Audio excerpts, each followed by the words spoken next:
और मकसूद का मतलब इच्छित, नरेंद्र जी, इच्छित, इच्छित, ठीक है, जो हमारा उद्देश्य हो, जो हमारा टारगेट हो, जिसकी हमें इच्छा हो, जिसे प्राप्त करना हमारा मकसद हो, तो वो मकसूद होता है, ठीक है, वो चीज़ या वो व्यक्ति मकसूद।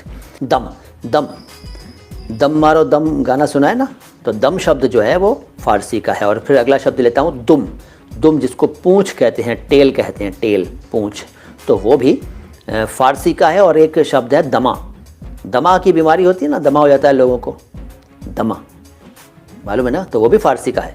अगला शब्द है दंग, कहते हैं ना मैं दंग रह गया यार, मैं तो दंग रह गया यार, हैं, दंग रह गया मैं, यानी मैं आश्चर्यचकित हो गया, मैं हैरान हो गया, दंग फारसी का है। दोस्त बता दिया मैंने, दोस्ती भी फारसी का है, दोस्ती, और दोस्ताना भी फारसी का है, दोस्ताना। दोस्ताना के मतलब आजकल कुछ और लगाते हैं नौजवान मियाँ, दोस्ताना का मतलब साफ साफ है, सिंपल दोस्ती, दोस्ती दोस्ताना एक ही बात है।